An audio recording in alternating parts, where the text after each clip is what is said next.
Kades ngamuk usir Kepsek dan tutup sekolah gegara gaji anak belum dibayar, ternyata sudah lama tak ngajar.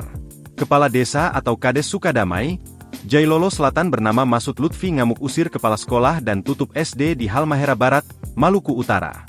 Kades Sukadamai ngamuk mengusir Kepsek dari sekolah sampai memalang pintu sekolah usai gaji anaknya yang merupakan guru honorer di SD 32 Halmahera Barat tersebut belum dibayar hampir setahun.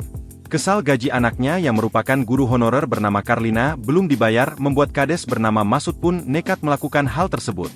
Disebutkan gaji Karlina belum dibayar sejak Januari 2024 hingga sekarang. Dikutip tribun-medan.com dari Tribun Ternate, pintu sekolah dipalang menggunakan kayu yang dipaku silang.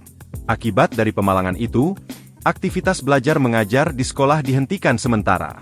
Terkait hal tersebut, Kepala Sekolah SD 34 Halmahera Barat, Darwis Hamisi mengatakan, pihaknya tidak membayar gaji honor anak Kades. Sebab anak Kades sudah tidak lagi mengajar di sekolahnya. Karlina sendiri mengajar di SD 34 Halmahera Barat sejak 2022 hingga 2023. Namun di tahun 2023 juga Karlina berhenti mengajar karena pindah ke SMPN 18 Halmahera Barat, ujarnya dikutip tribun-medan.com, Selasa, 17 September 2024. Terus kami mau bayar gaji honornya bagaimana? Sedangkan dia sudah tidak mengajar di SD, sambungnya. Kades datang di sekolah ketemu saya. Desak agar gaji honor anaknya itu segera dibayar kalau tidak sekolah akan diboikot, ungkapnya.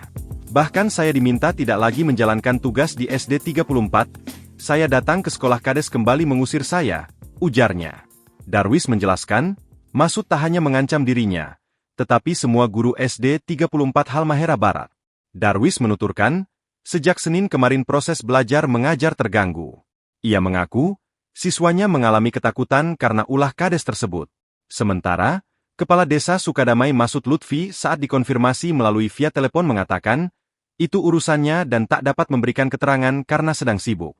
Download Tribun X sekarang, menghadirkan lokal menjadi Indonesia.